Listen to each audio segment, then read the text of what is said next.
In classic old movies, $1 bought you a feast. $10 made you wealthy. And anyone with $1 million was sitting on top of the world. Today, you can earn $5,000 every single month and still not have a single penny left to save. A simple weekend dinner turns into financial anxiety.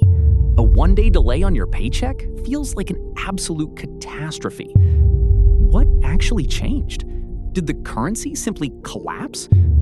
Or did the way we live get completely rewritten? Let's step back and look at Bob the farmer, living about 120 years ago. Bob lived on simple, powerful self-sufficiency. He harvested what he ate, drank fresh water from the ground, and heated his home with firewood he chopped himself. His real cash expenses were minimal. Basic property taxes, a few iron tools, salt, and sturdy cloth that lasted for seasons. He didn't need grid electricity or subscription fees. His entire day revolved around natural sunlight.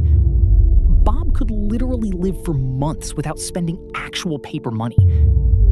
That is why $10 felt like substantial wealth. It was pure surplus, not daily survival. Now, look at modern Bob, a corporate professional earning a solid salary, yet living entirely paycheck to paycheck. Yes, structural inflation is real. Housing, healthcare, and baseline costs are brutal, and you can't fix the macroeconomy on your own. Which means you can't afford the secondary trap Bob walked into with his own 2 feet. Modern Bob doesn't just pay for survival, he finances an entire lifestyle engine. High-interest car payments, premium subscriptions, constant food delivery, and endless recurring drains. A century ago, $10 bought weeks of real commodities. Today, $20 vanishes on a single drive-thru meal. We replaced self-reliance with extreme hyper-consumption. Why take on a 5-year loan for a badge on it when its only job is moving you from point A to point B? Why finance a $1,200 smartphone every 12 months when last year's model handles every task flawlessly? Bob does it because modern culture normalizes debt to project an illusion of wealth. You don't have to live on a farm to fix this. You just need to reclaim your cash flow. Rule 1, the utility audit. Before buying or upgrading anything, ask, am I paying for improved function or paying to impress strangers?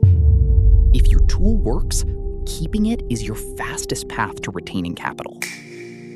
Rule 2, sever the installment habit. Stop mortgaging next year's energy for today's temporary comfort. If you can't buy a lifestyle upgrade in cash, you cannot afford it yet. Money didn't just lose its purchasing power. We surrendered it to monthly commitments designed to fund other people's approval. Stop spending to impress the crowd and start buying back your freedom.